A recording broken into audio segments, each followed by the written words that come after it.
Solamente en nuestro país se producen alrededor de 385 toneladas de plástico diariamente. Y por supuesto todos estos desechos terminan en nuestros ríos y en nuestros mares.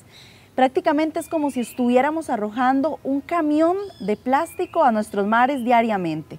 Hoy vamos a conversar sobre esta problemática y sobre qué podemos hacer también en nuestra vida diaria y a nivel comunitario, a nivel de luchas para reducir estos impactos tan negativos que tiene este material, el plástico. Y para ello, hoy me acompañan Luis Diego Marín, quien es coordinador regional de Preserve Planet. ¿Cómo está, Luis Diego? Hola, un gusto estar acá. Y también me acompaña hoy Alberto Quesada, quien es asesor de incidencia política y coordinador del proyecto de contaminación marina de Mar Viva. ¿Cómo está? Hola, muchas gracias por la invitación. Muchas gracias a ambos por venir a hablarnos de esta problemática, algo que además es bastante cercano para todas y todos, ¿verdad? Hemos visto como la producción de plástico ha aumentado y sigue aumentando, y todo esto va generando que se acumulen desechos en nuestras fuentes de agua, en nuestros mares, en diferentes lugares, y eso tiene muchas repercusiones. Tal vez si empezamos hablando y retomando estos datos sobre las cantidades tan grandes de plástico que se genera. ¿Qué diferencia hay entre todas estas cantidades de plástico y otro tipo de desechos que también se generan en cuanto al impacto que tienen? Digamos, ¿cuál es la diferencia que tiene el plástico como material? La diferencia, digamos, es realmente el impacto que tiene el plástico en la naturaleza por no ser biodegradable. Es decir, una botella de plástico, una bolsa de plástico que nosotros consumamos, tarde o temprano va a terminar en un río, luego va a ir a la playa, al mar, ¿verdad? Y va a estar ahí por cientos de años, es decir, no se va a deshacer como prácticamente se podría deshacer la cáscara de una fruta, de una verdura, etcétera, ¿verdad? Entonces el impacto que está teniendo contra la naturaleza es realmente muy evidente. Solo en nuestro país, para ahondar un poco en el tema de números, se están consumiendo más de 660 millones de botellas cada año. Esa cantidad es algo sumamente alarmante, ¿verdad? Y más si lo vemos desde un punto de vista global también, porque nosotros somos un país pequeño. Imagínense sumar el plástico de todos los países, incluso los países más grandes, ¿verdad? Y todo eso está impactando seriamente al ambiente, ¿verdad? Ese es uno de los principales problemas, digamos, que estamos enfrentando con este tipo de desecho. Claro, y hay muchísimas repercusiones a nivel de los ecosistemas, también marinos, a nivel de incluso el cambio climático, porque todas estas cosas están relacionadas, cómo estos impactos afectan nuestros recursos naturales y nos están afectando a todas y todos. Tal vez también si hablamos un poco sobre, muchas personas podrían plantearse, ok, el plástico no es biodegradable, pero podríamos entonces reciclarlo. ¿Qué tan reciclable realmente es el plástico y cómo vemos esto como alternativa para solucionar el problema? Tal vez ahí es donde se diferencia principalmente el plástico de los otros productos, y es que el plástico no se puede reciclar como siempre lo hemos entendido. Siempre lo que produzcamos de un producto reciclado, el plástico, es un producto de menor valor. Es un producto, por ponerle un ejemplo muy concreto, de una botella probablemente saquemos algo de mucho menor valor, como una alfombra, una escoba, que después de eso ya no podremos reciclar más, es decir, tiene un límite, y ahí se va a convertir en desecho. Estamos simplemente adelantando el momento en el que lo vamos a depositar, en el mejor de los casos, en un basurero. Sí, o sea, llega un punto en que ya no se puede seguir reciclando este material, entonces igual está generando cantidades enormes. Igualmente, y ha tenido un impacto porque al tener tan poco valor, digamos, no hay mucho interés en recogerlo. Es decir, las empresas que en este momento están recuperando materiales para reciclar, ¿verdad? El plástico pues lo reciben, pero no lo pagan, porque imagínense lo que es ocupa mucho volumen, digamos, en un camión para traerlo, desplazarlo, ¿verdad? Así que va a ser más, digamos, lo que se va a invertir en combustible o en viáticos en general, y por ese motivo es que el plástico está botado por todo lado porque a nadie le interesa recogerlo. Cosa diferente cuando son materiales 100% reciclables, el caso, digamos, del aluminio, etcétera, ¿verdad? Que la gente pues tiene su ingreso a la hora de poder recuperar este material y reciclarlo adecuadamente. Perdona, aquí es muy importante, es de dónde viene el plástico, ¿verdad? El plástico es un desecho, un residuo de la producción de petróleo. Y de ahí esto es importantísimo, porque entonces cuando a nivel internacional el petróleo está muy barato, desestimula por completo el reciclaje del plástico, porque el que va a comprar plástico para hacer bolsas, botellas, lo que sea, la materia prima va a preferir la limpia, que le llaman virgen, porque se ve mejor, que viene directamente del petróleo, entendamos lo importante de eso, que la que es reciclada, que es sucia, que se ve de menor calidad. Entonces es todavía más difícil, como señala Luis Diego. Hoy el plástico es regalado en la calle. Claro, y se sigue produciendo masivamente, ¿verdad? Y sigue generando este montón de desechos, que tenemos que entender este punto, que el reciclaje no es la solución, porque igual se sigue produciendo un montón de cantidades que van a terminar a nuestros mares. Directamente. Y luego viene el asunto también de calidad, ¿verdad? Es decir, el plástico ahora, la industria nos ha, como quien dice, metido el plástico en todo. Tal vez algunas personas se acuerdan de que antes casi todo venía en vidrio, por ejemplo, otros materiales, ¿verdad? Y ahora prácticamente todo lo está empacando en plástico, hasta lo que son este tipo de bolsitas como squid, ¿verdad? Que son mayonesa y eso, un plástico aún de menor calidad, ¿verdad? Y más complicado de manejar porque está contaminado, ¿verdad? De manera que es una invasión realmente la que estamos sufriendo. Sí, es una emergencia. Sí, y en el siguiente bloque vamos a profundizar un poquito más en ese recorrido que hace el plástico desde verdad que se está produciendo hasta que va a terminar en nuestros mares, en nuestros ríos. Vamos a hacer un pequeño corte y ya casi volvemos con más de Era Verde.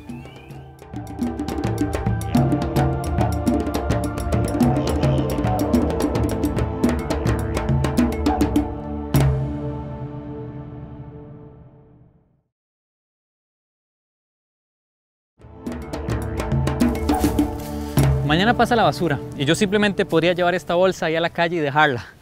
Pero ¿sabían que hasta el 60% de la basura que nosotros botamos es materia orgánica, que puede ser aprovechada y termina revolviéndose con baterías de refrigeradoras y otros materiales que no sirven y que la contaminan?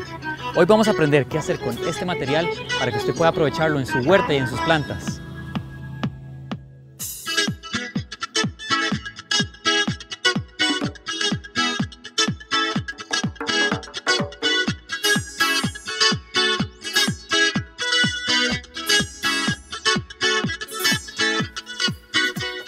Bueno, aquí estamos en full tierra y como pueden ver detrás mío tenemos estas estructuras de madera donde hacemos el compost. ¿Pero qué es el compost? Es el proceso por el cual cogemos la materia orgánica, puede ser cáscaras, los desechos de cocina de nuestras casas o incluso el zacate que cortan en sus jardines y lo convertimos en abono orgánico para usar en la huerta. Aquí en full tierra utilizamos tres tipos de compostaje. A mi lado pueden ver el tipo lasaña. En este se intercalan capas verde, seco, tierra, verde, seco, tierra, y así hasta lograr 1 metro cúbico. Este es más apto para espacios grandes, tal vez fincas incluso, se pueden tirar como largas filas del tipo lasaña. Pero hay otros, vamos a ver el giratorio por ejemplo. Aquí tenemos esta compostera giratoria. Esta es más apta para espacios urbanos o más pequeños. En este caso está en este cilindro, pero puede adaptarse a estañones o a cubetas según las necesidades. Vamos a verla por dentro. Este sistema se compone de 4 partes. Primero tenemos las tapas, con esta parte de sedazo para evitar que entren roedores o animales, pero a la vez permitir que fluya el aire. Luego tenemos las aspas. Estos pedazos de madera en este caso van a permitir que el material rote cuando le damos vuelta al tubo. Y finalmente abajo del tubo hay una tarima con rodines para que pueda girar sobre un mismo lugar. Entonces funciona súper fácil. Cogemos la materia orgánica, la tiramos adentro y ahora lo vamos a tapar para girarlo.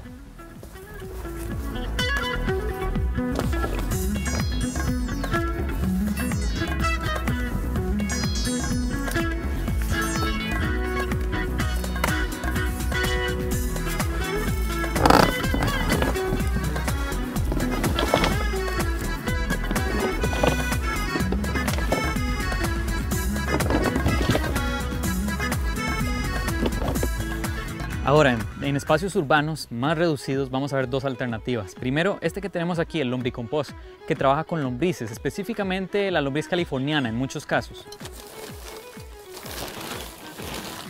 Si lo abrimos vemos que no requiere mucho espacio.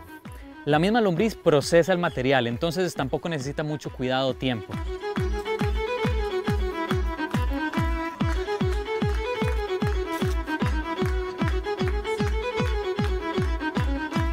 Finalmente, si usted vive en un apartamento o en un espacio sin ningún tipo de patio Esta técnica es la última que vamos a ver, muy apta para esos espacios. Se llama la cajita de color, basada en el método Takakura. Y esto lo que tiene adentro es un sustrato especial combinado con microorganismos eficientes que van a procesar la materia para convertirla en abono orgánica. Bueno, pero si usted está pensando, Santiago me explicó un montón de técnicas y no me las detalló, ¿cómo lo hago eso en casa? No se preocupe, en próximos programas vamos a estar hablando con más detalle de todas estas técnicas. Ahora, si tiene comentarios o preguntas, puede escribirnos al correo electrónico. Si está en redes sociales, déjenos un comentario o una pregunta. Gracias por acompañarnos y próximamente seguiremos con más visitas, tips e ideas sobre la permacultura. ¡Hasta luego!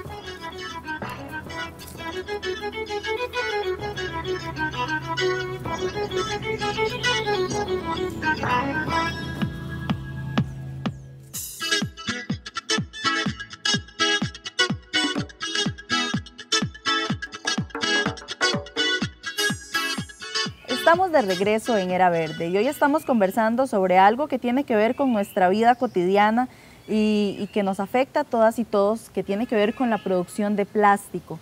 El plástico, hablábamos en el bloque anterior, es un material que es muy difícil de procesar, de reutilizar o reciclar y que está terminando en nuestros mares y ríos, afectando los ecosistemas, y esto tiene consecuencias gravísimas en el medio ambiente y gravísimas también en cuanto al cambio climático, a las especies que habitan en los mares. Entonces estamos viendo cuáles son esos impactos. Decía en el bloque anterior que íbamos a revisar un poquito la ruta del plástico. Tal vez si conversamos para entender, ¿verdad?, qué pasa desde que se está fabricando, produciendo plástico hasta que llega a nuestros mares. ¿Cuál es esa ruta que sigue el plástico? Ahí es muy importante señalar de dónde viene el plástico. El plástico es un desecho de la producción de petróleo. Entonces, en el caso de Costa Rica, cualquier tipo de producción con plástico, cualquier producto, es importada la materia prima. Entonces ya eso implica un aporte en gases de efecto invernadero, gasto de combustible, etc.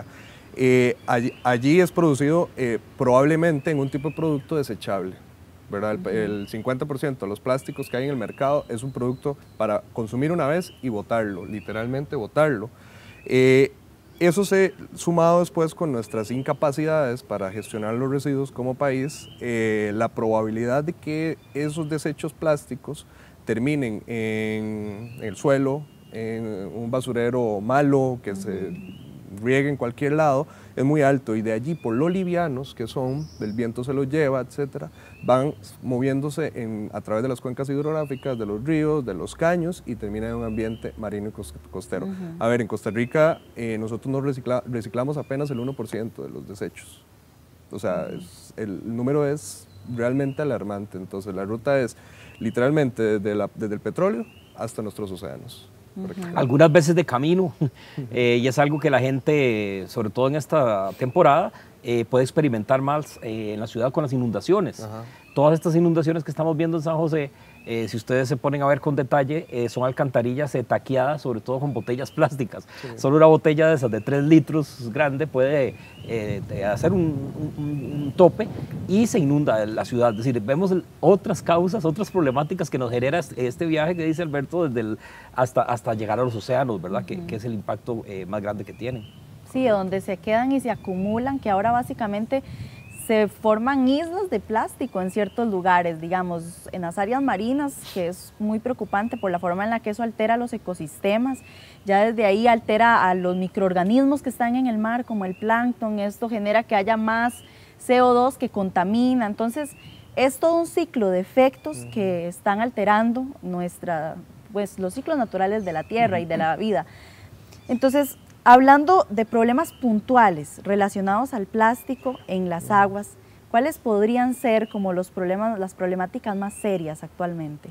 Actualmente, como señalabas vos, es una infinidad de problemas. Podemos señalar puntualmente muchas especies, como las tortugas y las grandes especies, como ballenas, confunden los desechos plásticos que están flotando en el mar como alimento. Esto impacta, esto produce la muerte de estos animales.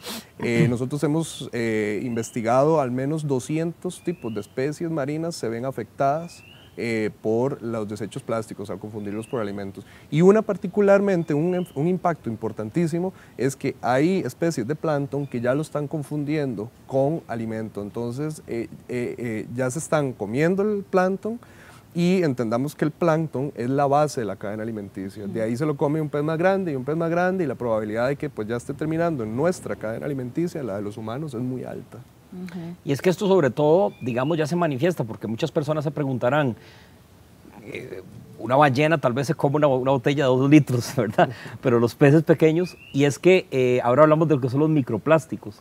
Con el paso de los años, estos pedazos de plástico que van flotando en el mar se van haciendo en partículas más pequeñas y más pequeñas y más pequeñas. Y estas son las que precisamente se convierten en alimento para la vida marina, ¿verdad? Esos microplásticos, nosotros hemos hecho investigaciones, sobre todo en las playas. Es una manera de medir, digamos, el impacto que tiene el plástico, porque se ha encontrado en playas completamente aisladas, en donde prácticamente no hay gente, digamos, o en áreas como la Antártida, deshabitadas. Entonces, con eso vemos la magnitud del problema de que los mares, digamos, de todos los océanos están contaminados por plásticos. Claro, y es que es un tema serio, porque realmente esto que vemos de que el reciclaje no es la solución, porque llega un punto en que el plástico ya no se puede reciclar y igual va a seguir contaminando. Y además también tiene afectaciones sobre la misma salud humana. Digamos, el plástico ha sido un material altamente cuestionado porque puede provocar incluso enfermedades a nosotros que los estamos consumiendo diariamente en 1000 presentaciones distintas. ¿Cuáles podrían ser algunas afectaciones que tenga el plástico a la salud humana, por ejemplo? Bueno, de ahí precisamente traemos la analogía del cigarro. Es decir, en los años 70, hablar, digamos, del impacto que tenía el cigarro a la salud humana era risible, era utópico, porque en todos lados se fumaba, hasta en las fábulas. Probablemente, si en un programa como este, en la época de los 70, probablemente hubiéramos estado fumando, o por lo menos 2 aquí, o 1, no sé. Era algo normal. Y entonces ahora nosotros nos enfrentamos con algo similar, al decirle a la gente que el plástico afecta directamente la salud, y que hay muchos estudios científicos que así lo demuestran. El caso, digamos, de los compuestos que tiene el plástico, digamos, el caso de las botellas, que es el bisfenol A, que está estrechamente relacionado con el cáncer por ser un disruptor hormonal. Es decir, el cáncer es una enfermedad sumamente compleja que se puede manifestar en unas personas y en otras no. Simplemente son células que crecen exponencialmente y no se suicidan, y eso es lo que provoca el cáncer. Pero esas células están siendo inducidas por otros microorganismos, en este caso. La idea del bifenol igualmente pues es alarmante, porque en nuestro país, por ejemplo, hay una alta incidencia de cáncer de mama. Los estudios científicos demuestran que es el cáncer más común que está relacionado directamente con el plástico, ¿verdad? De manera que ¿para qué vamos a arriesgar nuestra salud? El sabor a plástico que hablábamos. Cuando usted llega y toma un poco de agua que está un poco caliente o algo, ese saborcito que le queda, uno dice, sabe a plástico. Bueno, ese sabe a plástico, relaciónelo con la sensación que tiene cuando alguien enciende un cigarro. Es decir, hablamos de química muy peligrosa, por decirlo así. Claro, ese sabor nos está diciendo algo. O sea, no solamente que qué feo el sabor a plástico, sino de que cuáles son los químicos que nos estamos tomando y repetitivamente ahí. A lo largo de toda la vida. Exactamente. Tiene sus consecuencias. Y además yo siento que lo que pasa es que el plástico está tan naturalizado en la vida diaria que la gente no se lo cuestiona. O sea, consumimos un montón de productos que tienen plástico. Consumimos plástico que a veces es totalmente innecesario, por ejemplo las bolsas en los supermercados, que la gente ni siquiera acostumbra a llevar bolsas de tela, por ejemplo, y ha llegado a un punto en que forma parte de la vida diaria y no lo cuestionamos. Yo quisiera que habláramos del manejo que se le da a todo ese plástico en nuestro país. ¿Cómo funciona el manejo del plástico? ¿Es eficiente actualmente? Digamos, el tratamiento que se le debería de hacer posteriormente. Para nosotros no es eficiente para nada. El país cuenta con una ley para la gestión integral de residuos. Es una ley relativamente nueva, que si estuviéramos cumpliéndola ya estaríamos haciendo un buen paso, pero estamos lejísimos lo comentamos ahora, estamos lejísimos de un efectivo cumplimiento de esta ley. Nuestras tasas de recuperación, de reciclaje, que hablábamos ahora, que si bien es importante, no va a ser suficiente, igual estamos lejos, menos del 1% de los residuos es lo que estamos reciclando. La ley, por ejemplo, establece que las empresas privadas deben asumir responsabilidad, es un principio de responsabilidad extendida al productor, deben asumir responsabilidad de los productos que meten al mercado, y en eso estamos, pero lentos en la implementación, ¿verdad? Las autoridades nacionales deben apurar el paso en ese sentido, porque actualmente cerca de un 55% de desechos es lo que estamos logrando gestionar en términos generales, y en el plástico es muchísimo menos la cantidad de lo que estamos gestionando. Bueno, y en el siguiente corte vamos a profundizar también en algunas cosas que podemos ir haciendo para tener solución a este problema que se vuelve cada vez más alarmante. De momento vamos a ver el siguiente cuento que tiene que ver con el tema que estamos conversando el día de hoy, y ya casi volvemos con más de Era Verde. Había una vez un material llamado plástico. Comenzó como una gran idea. Era resistente, fácil de llevar y muy barato. Pero con el tiempo, plástico fue mostrando su verdadera naturaleza. Empezamos a descubrir que plástico tardaba miles de años en descomponerse, que contaminaba nuestros mares, afectaba nuestra salud con sus químicos. Pasan los años y la historia no termina, ni terminará pronto. Imaginemos que la primera botella de plástico aún sigue dando vueltas en algún lugar.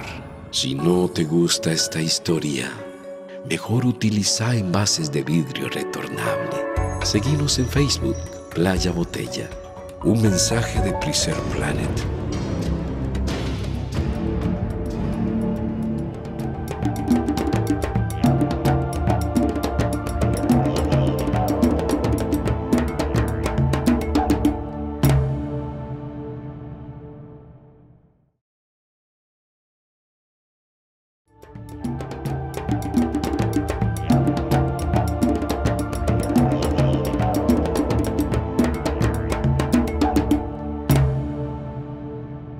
Seguimos acá en Era Verde y hoy estamos conversando sobre la problemática del plástico, que es un material que, como hemos venido desarrollando en los bloques anteriores, pues no es biodegradable, es decir, no se descompone, y además su reciclaje no es tan efectivo como en el caso de otros materiales, por lo que se ha convertido en una situación alarmante la producción que hay de este material y cómo termina acabando en nuestros mares, en nuestros ríos, que, bueno, deberíamos de asumir la responsabilidad todas y todos, porque estamos constantemente consumiendo productos que tienen plástico.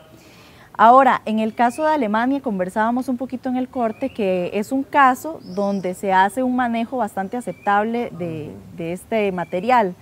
Tal vez si conversamos un poquito a partir de esa experiencia y qué podríamos hacer en nuestro país, o más bien cuáles serían algunas alternativas para hacer un manejo más responsable de este tipo de desechos.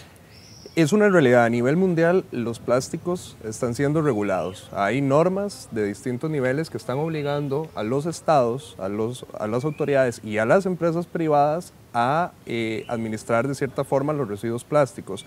En pantalla podríamos ver en algún momento un mapa que nosotros hicimos donde están señaladas las diferentes ciudades. Es decir, esto es una ola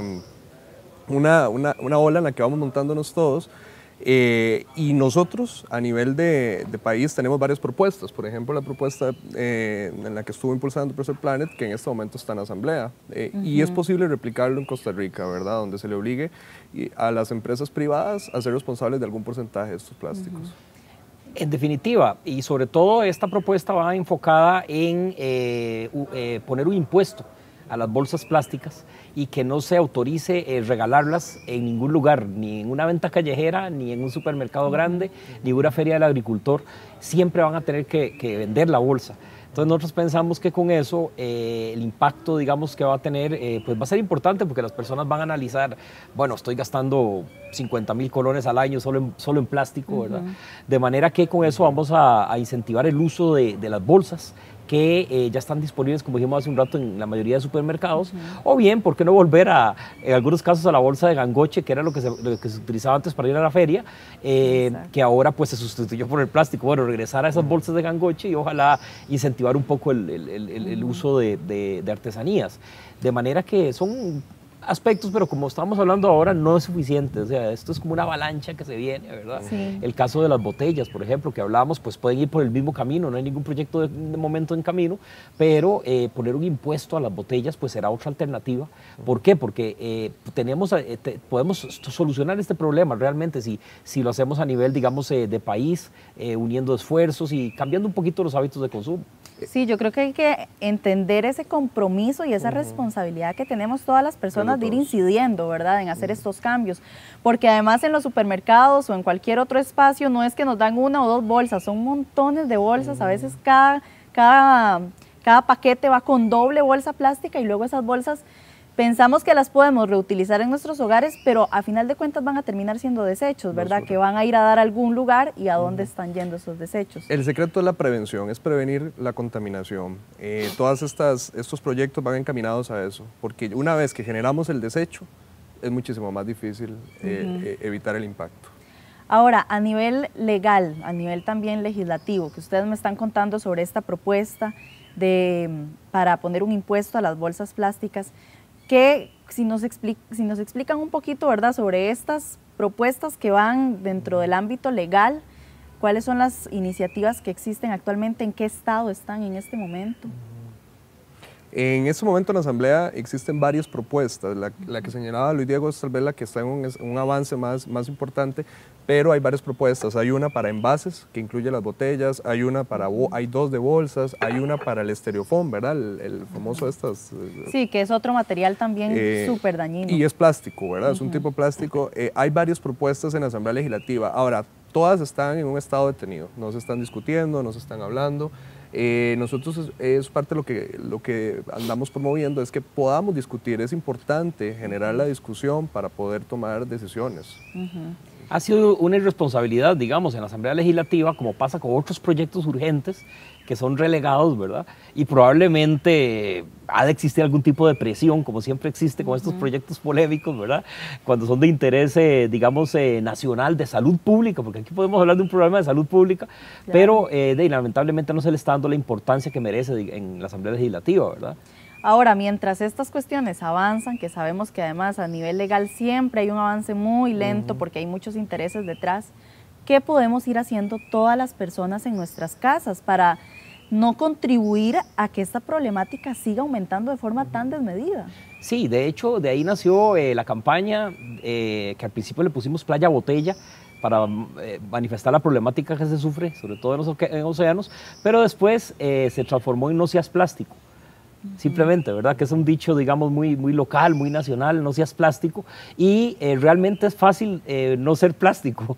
Es decir, estamos hablando de un pequeño cambio de hábitos, como hablábamos ahora de las bolsas, estábamos hablando de las botellas, digamos, no comprar botellas, refrescos en botellas ni agua. ¿Para qué agua embotellada si podemos tener una de estas? ¿Y para qué vamos a pagar 600, 700 colones por agua en un país en la línea del trópico? Eso me suena a mí ridículo y realmente pues me sentiría muy mal yo de comprar una botella de agua en el trópico, ¿verdad? No, en el centro del Sahara quizás, ¿verdad? Pero no aquí. Y con solo cambiar esos hábitos, pues estamos contribuyendo. El caso de los refrescos es algo que todavía no hemos logrado que estén los refrescos con vidrio retornable en los supermercados, como era antes. Lo único que se consigue retornable en los supermercados es cerveza, pero todos los refrescos deberían estar en versión de vidrio, y yo llevo mi botellita y la cambio. El consumidor va a pagar menos por ese producto y va a tener mejor calidad. No va a estar expuesto, digamos, al problema de salud, del plástico, etcétera. Así que esas son algunas de las alternativas que debemos implementar en nuestra vida cotidiana. Yo creo que a final de cuentas pasa por preferir los materiales que sabemos que sí son más fácilmente aprovechables para reciclaje. Si sabemos que el vidrio es un material que es mucho más amigable que el plástico, entonces que prefiramos el vidrio, que prefiramos incluso otros materiales como el aluminio, pero sabemos que el plástico es muy dañino, entonces que lo evitemos al máximo, es el primer compromiso que debemos asumir. Un consumo responsable, esa es la clave. Cada vez que vamos a ir al supermercado a hacer una compra, pensar, ¿necesito ese producto? ¿Realmente lo necesito? ¿O puedo buscar una alternativa? Si todos empezamos sumándonos de esta forma, poco a poco vamos a encontrar las alternativas que señala Luis Diego. Vamos a encontrar ya de nuevo los envases en vidrio retornable y en otro tipo de productos. Importante, innovemos, investiguemos. Exactamente. Eso es clave en este momento. ¿Qué productos nuevos podemos generar? Exactamente, y bueno, ya con esta reflexión final nos vamos despidiendo del programa. Creo que también es importante recordar una frase que me parece que calza perfecto en este momento, que es que mucha gente pequeña en lugares pequeños, haciendo cosas pequeñas, pueden cambiar al mundo. Y precisamente si empezamos desde nuestras acciones cotidianas, estamos haciendo un aporte bastante importante. Muchísimas gracias a ambos por habernos acompañado en este programa de Era Verde, y gracias a ustedes que nos sintonizaron. Les dejamos con más de la programación de Canal UCR, donde hacemos televisión con sentido.